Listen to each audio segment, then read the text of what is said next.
setelah tanggal 20 nanti, ternyata kita semua yang ada di ruangan ini tiba-tiba lupa terhadap kejahatan yang dilakukan Jokowi. Jangan lupa ya.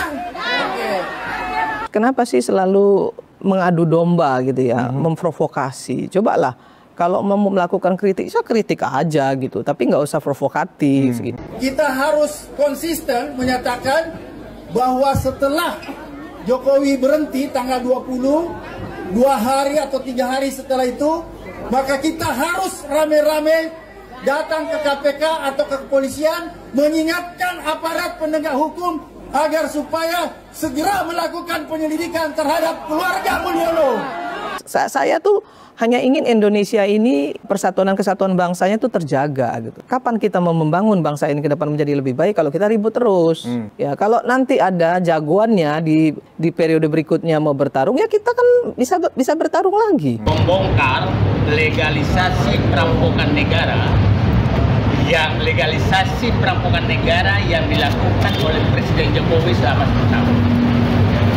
Legalisasinya banyak sekali melalui PSN, penyiaran tambang, pengambilan hutan, perkebunan, lahan dan lain-lain, itu pintu masuknya. Nggak ada masalah bang, laporan yang disampaikan oleh Abraham Samad dan kawan-kawan itu, di situ juga saya lihat ada Pak Mas Eros Jarot ya. Mereka melaporkan ke KPK bawa data, bukan asumsi. Bawa data dong, kalau KPK kan menggunakannya bukan asumsi tapi data.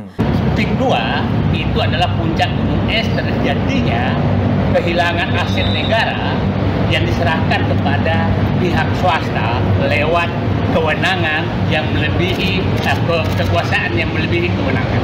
Itu yang terjadi. Kalau memang punya data, ya nggak ada masalah. Kita juga nggak boleh bilang itu hanya sekedar nggak boleh juga, nggak apa-apa. Saya selalu bilang kalau bawa bukti, kan KPK perlu 2 alat bukti katanya kan kalau penegakan hukum, bawa buktinya baru kemudian laporkan.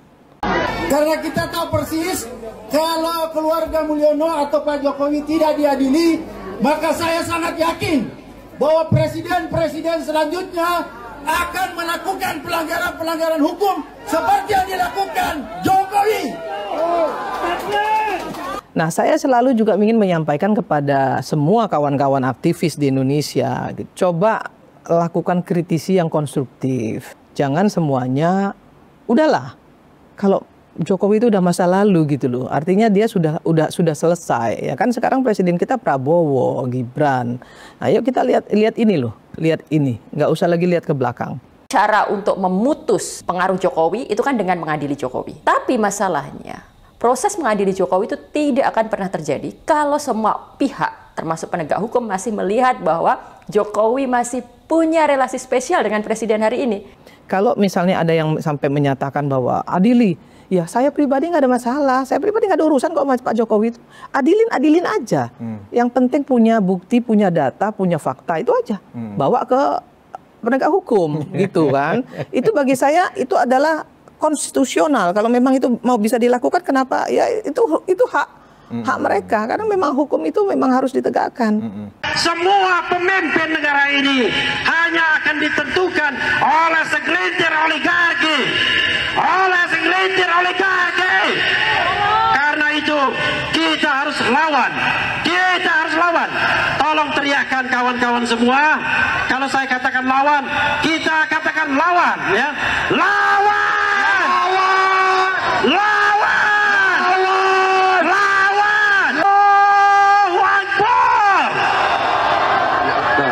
Jokowi itu melakukan 5 macam kejahatan. Kemanusiaan yang adil dan beradab menjadi kemanusiaan yang zalim dan biadab. Tapi kan jangan kemudian melakukan provokasi gitu. Bawa buktinya, sampaikan ke pihak yang berwajib. Nah, baru kemudian itu bisa kita mintai pertanggungjawaban gitu. Presiden Mulyono dibangun di atas fondasi kebohongan dan immoralitas. Ternyata keluarga Mulyono secara ugal-ugalan ya sudah menghancurkan kehidupan moral bangsa Indonesia. Karena itu intinya dia harus adili Jokowi.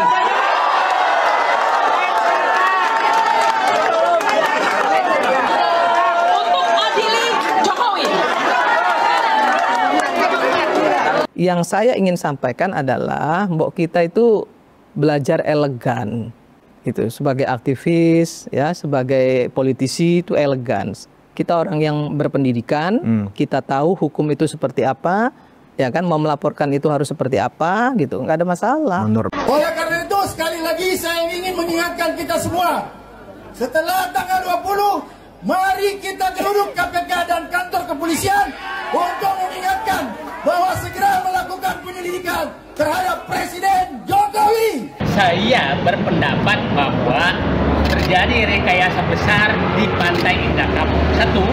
2016 Ahok menyatakan tidak mungkin Jokowi jadi presiden kalau bukan Jombang. 2016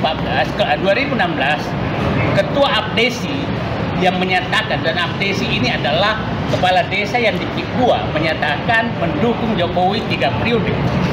Di akhir masa jabatan Jokowi menerbitkan PSN Pik 2. Jadi sangat susah dibantah bahwa pusat kekuasaan pengendali Jokowi adalah Pik 2. Itu saya pikir kesimpulan yang gampang sekali di situ. Itu saya pikir yang di KPK, kita berharap KPK udahlah masuk yang jalan sederhana saja, periksa aset negara yang sudah. Saya dapat informasi ada pertemuan khusus dengan oligarki di IKN. Tanggal 11. Sebelum pelantikan Prabowo ya? Sebelum diturun perintah Solo. Oke. Surat perintah Solo istilahnya 13 Oktober. Oke. Nah, saya dapat informasi pertemuan di IKN itulah yang oligarki merumuskan bersama Jokowi bahwa ini yang harus dilaksanakan oleh Prabowo. Jadi hasil pertemuan IKN tanggal 11. Oke. Kebetulan yang cerita ke saya itu adalah orang yang hadir di IKN. Di IKN. Oke, dia bocorkannya sama Pak Said ya? Nah, dia bocorkan saya, substansinya tidak semua. Oke.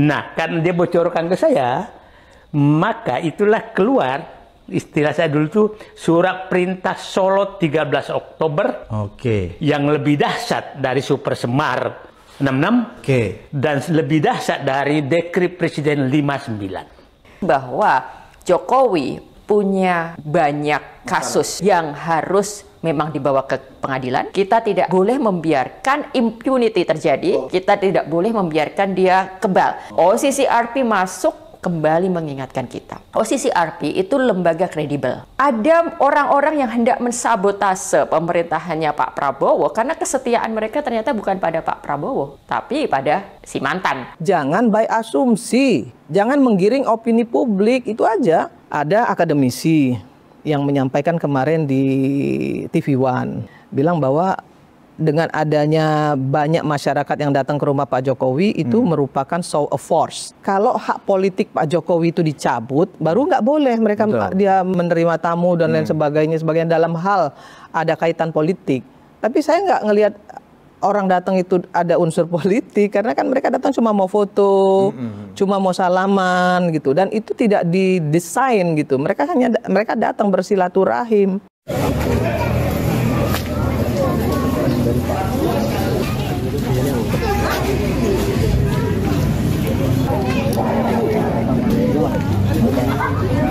Nanti kan dari tempat saya nanti nggak gajian bang. Rombongannya tadi mana? Sini di Mak Dia.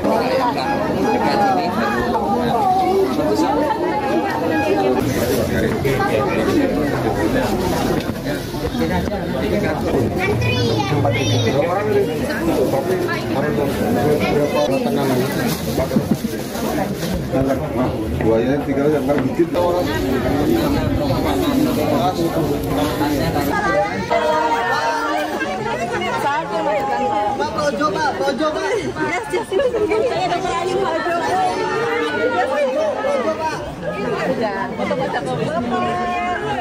Assalamualaikum Bapak.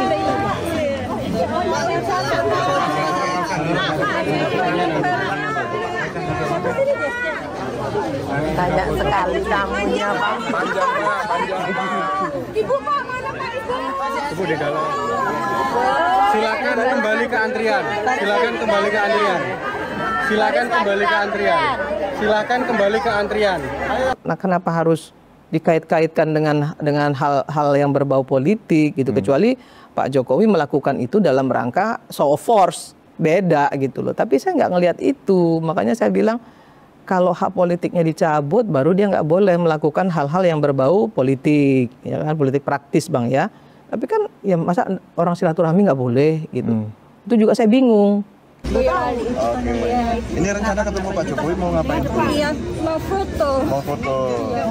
Ini dulu ceritanya gimana, Ibu? Saya menang apa namanya lomba Kartini yang kemarin itu. Ada doa dan harapan Bu untuk Pak Jokowi. Oh iya, semoga sehat selalu Pak Jokowi, panjang umur, berkah dunia akhirat. Pak Jokowi dan keluarga sehat selalu. Kita ini senengnya ya, masyarakat kita nih, saya nggak tahu ya kenapa saya selalu bilang itu, kenapa sih selalu mengadu domba gitu ya, memprovokasi. Cobalah kalau mau melakukan kritik, saya kritik aja gitu, tapi nggak usah provokatif gitu. Maksud saya tuh hanya ingin Indonesia ini persatuan dan kesatuan bangsanya itu terjaga gitu. Kapan kita mau membangun bangsa ini ke depan menjadi lebih baik kalau kita ribut terus? Ya kalau nanti ada jagoannya di periode berikutnya mau bertarung, ya kita kan bisa bertarung lagi. Nah, saya selalu juga ingin menyampaikan kepada semua kawan-kawan aktivis di Indonesia gitu ya, Bang.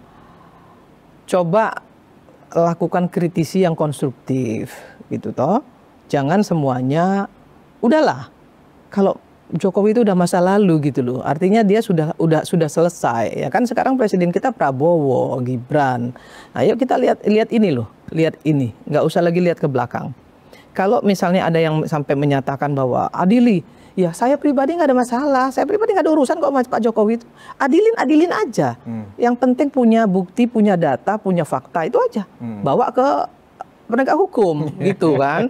Itu bagi saya itu adalah konstitusional. Kalau memang itu mau bisa dilakukan, kenapa? Ya itu hak mereka, karena memang hukum itu memang harus ditegakkan. Tapi kan jangan kemudian melakukan provokasi gitu. Bawa buktinya, sampaikan ke pihak yang berwajib. Nah, baru kemudian itu bisa kita mintai pertanggungjawaban gitu. Nah, ini yang saya maksud. Kayak contoh BGN nih, Badan Gizi Nasional. Terus terang, kemarin kan diributin juga tuh bahwa Pak Prabowo menggunakan dana pribadi untuk uji coba dan pelaksanaan sebelum DIPA, pencairan anggaran keluar. Ada juga menggunakan beberapa pengusaha besar lah yang untuk membackup. Ya. Tapi kan semua itu merupakan dana talangan sebenarnya. Itu kan dijadiin masalah. Kok negara kok pakai dana pribadi begini-begini. Padahal sebenarnya itu adalah dana talangan. Yang salah siapa menurut saya? Yang salah adalah harusnya BGN itu punya juru bicara yang menyampaikan ke publik bahwa dana-dana yang dikeluarkan oleh Pak Presiden hari ini merupakan dana talangan. Ketika DIPA anggaran cair itu akan dikembalikan gitu. Nah, ini kan nggak pernah ada klarifikasi, nggak pernah ada konferensi pers lah ya, yang pers lah yang dilakukan oleh BGN. Nah, ini kemarin kan ada RDP. Itu juga saya sampaikan. Jadi BGN itu harus punya juru bicara. Jangan sampai kemudian, mohon maaf ini kita beralih lagi nih ke masalah lain ya. Jangan sampai kemudian belalang lah, ulet sagu lah ya, yang laron lah gitu. Sementara dari video yang saya dapatkan dari pembicaraan Ketua BGN ini, dia hanya menyampaikan bahwa di daerah-daerah itu ada ya kan makanan kearifan lokal. Tapi kan nggak mungkin juga makanan itu akan dimasukkan ke dalam makan bergizi gratis. Kan nggak cukup. Rantai pasoknya nggak bakal cukup. Kan itu kan hanya orang-orang yang mengumpul-ngumpulkan kemudian dimasak sendiri gitu. Tapi tidak untuk menjadi menu makan bergizi gratis, karena rantai pasoknya nggak bakal cukup gitu loh. Dan lagian itu kan tidak generik sebagai sebuah menu makanan. Nggak pantas, ya kan? Nggak pantas, masih banyak makanan yang lebih baik. Itu disuguhkan ke dalam makanannya anak-anak, ketika melihat ada belalang langsung kabur tuh anak-anak. Iya, tapi di daerah tertentu kan itu menjadi makanan. Tapi kan nggak bisa digeneralisir gitu. Nah, yang begini-begini kami sudah sampaikan kepada BGN. Yang nggak gatel nggak usah digaruk gitu loh. Yang nggak pas-pas itu ya nggak usah diomongin gitu, sehingga menjadi satu kegaduhan baru. Abraham Samad dan kawan-kawan, ya kan, melaporkan Pak Jokowi dalam konteks pagar laut supaya KPK menyeret Pak Jokowi ke pengadilan. Nah itu gimana? Apa itu modal aktivis, modal seperti itu? Ya kan? Kan selama ini kan mereka selalu menggunakan statusnya ketika mereka menghadap kemudian press conference ke media itu kan, kami aktivis, ya kan begitu. Kami intelektual, kami akademisi. Saya kira nggak ada masalah juga loh Bang. Kalau saya pribadi ya, mereka mau melaporkan juga bagi saya nggak ada masalah. Kalau sesuai dengan konstitusi, mereka melaporkan ke KPK bawa data, kan gitu, bukan asumsi. Bawa data dong. Kalau KPK kan menggunakannya bukan asumsi tapi data. Kalau memang punya data, ya nggak ada masalah. Kita juga nggak boleh bilang itu hanya sekedar nggak boleh juga, nggak apa-apa. Saya selalu bilang kalau bawa bukti. Alat kan KPK perlu 2 alat bukti katanya kan kalau penegakan hukum, bawa buktinya baru kemudian laporkan. Kan nggak apa-apa juga, itu hak warga negara untuk melakukan pelaporan gitu. Kan saya sih nggak ada persoalan gitu. Cuman jangan by asumsi. Jangan menggiring opini publik, itu aja. Yang saya harapkan itu jangan menggiring opini publik. Contoh nih. Ada akademisi yang menyampaikan kemarin di TV One. Bilang bahwa dengan adanya banyak masyarakat yang datang ke rumah Pak Jokowi itu merupakan show of force. Ya. Ya kan? Harusnya nggak boleh. Peneliti BRIN itu, ya kan? Kan gini, perempuan loh. Iya, Prof. Siti Zuro saya tahu. Jadi saya bingung juga kalau misalnya saya berpikirnya kalau hak politik Pak Jokowi itu dicabut, baru nggak boleh mereka menerima tamu dan lain sebagainya dalam hal ada kaitan politik. Tapi saya nggak ngelihat orang datang itu ada unsur politik, karena kan mereka datang cuma mau foto, cuma mau salaman gitu, dan itu tidak didesain gitu. Mereka datang bersilaturahim gitu. Nah, kenapa harus dikait-kaitkan dengan hal-hal yang berbau politik gitu? Kecuali Pak Jokowi melakukan itu dalam rangka show of force, beda gitu loh. Tapi saya nggak ngelihat itu, makanya saya bilang kalau hak politiknya dicabut, baru dia nggak boleh melakukan hal-hal yang berbau politik, ya kan, politik praktis Bang ya. Tapi kan ya masa orang silaturahmi nggak boleh gitu. Itu juga saya bingung. Padahal dia peneliti katanya ya. Ya saya bingung kenapa gitu, kenapa beliau bicara seperti itu. Malah itu justru kontraproduktif untuk beliau juga gitu ya. Masa seorang akademisi bicara begitu, kan tanpa itu juga fakta, tanpa data. Iya, saya tuh ada ya salah satu sahabat saya gitu dari daerah gitu datang ke sana untuk bersalaman gitu. Ikut antrian itu ya? Iya, saya tanya kenapa? Ya enggak, memang seneng aja gitu.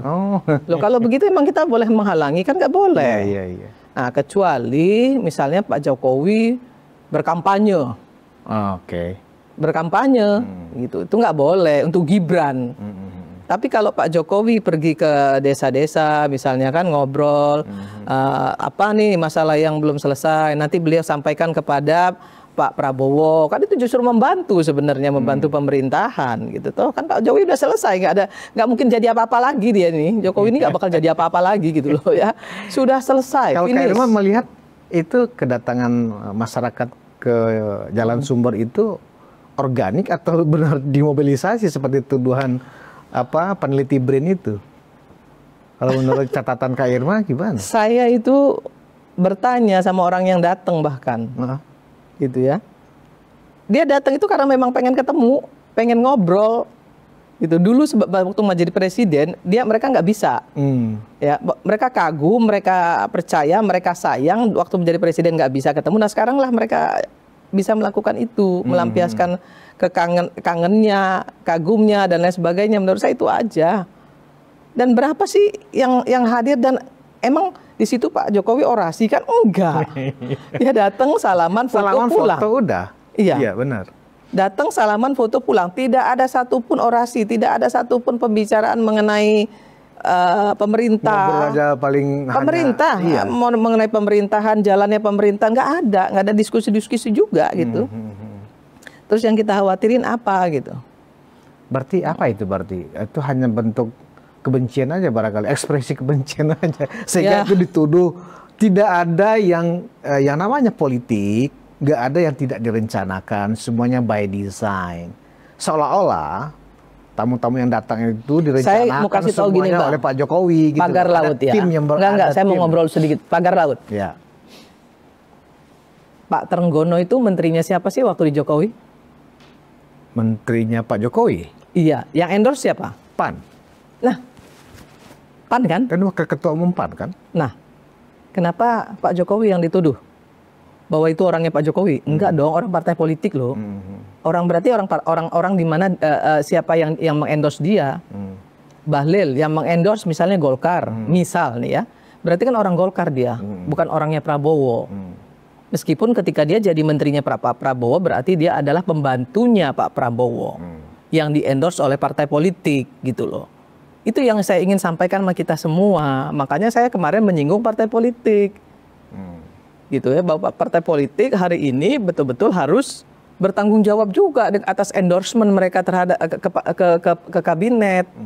Gitu, nggak bisa juga semuanya disalahkan ke Pak Prabowo. Kenapa? Presidensial kita ini kan banci. Setengah presidensial, setengah parlementer. Ya. Ya toh? Jadi presiden masih tergantung ke parlemen, parlemen juga tergantung kepada partai politik. Karena kan isi parlemen semuanya partai politik. Ya. Nah, yang begini-begini masyarakat kan belum paham, Bang. Jadi ya kita yang paham ini harus menyampaikan kepada publik. Nah, saya salah satu anggota DPR, wakil rakyat yang selalu ingin meluruskan kepada masyarakat supaya masyarakat paham.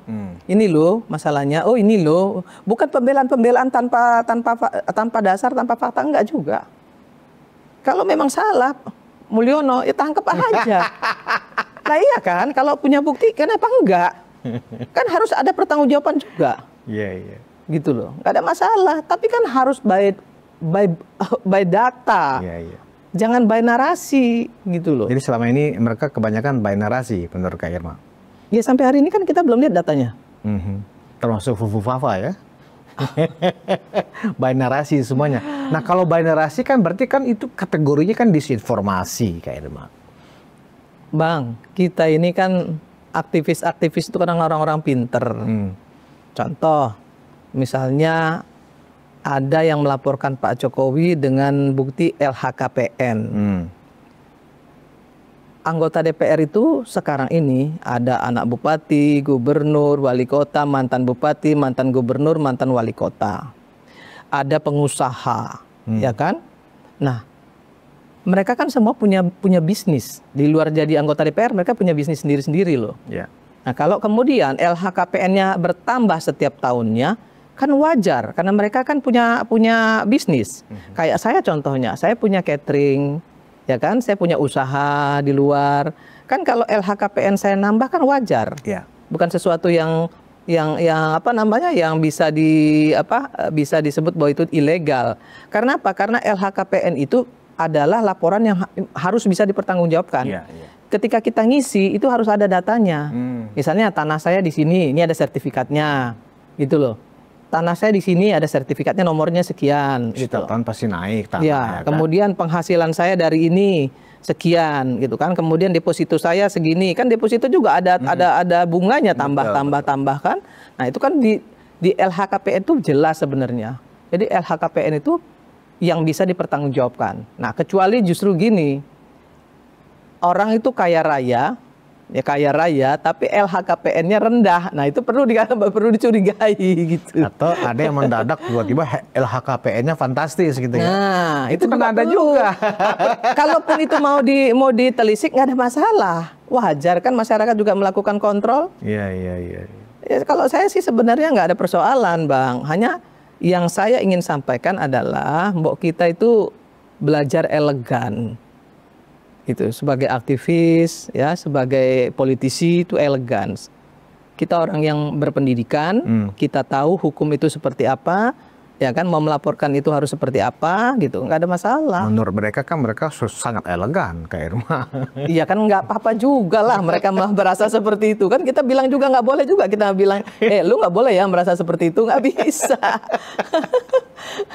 Makanya saya setiap kali selesai debat kan kita pasti tos-tosan, kita ngobrol bareng, ketawa-tawa gitu ya. Karena kita tahu ini adalah konsumsi publik gitu ya. Konsumsi publik yang memang harus dipahami oleh publik. Nah publik lah yang akan menilai gitu loh. Ya, jadi Ya beginilah kita hari ini. Tapi memang saya sampaikan kepada mereka semua, kepada teman-teman, kalau punya bukti silakan laporkan. Saya bilang begitu, bukan saya bilang, jangan laporkan ya, enggak. Saya bilang kalau punya bukti, punya data, ya kan, silakan, nggak apa-apa. Nggak ada masalah bang, laporan yang disampaikan oleh Abraham Samad dan kawan-kawan itu, di situ juga saya lihat ada Pak Mas Eros Jarot ya, nggak masalah, Mas Eros itu guru politik saya loh. Iya. Tapi ketika saya berbeda pendapat sama beliau kan juga nggak ada masalah. Iya.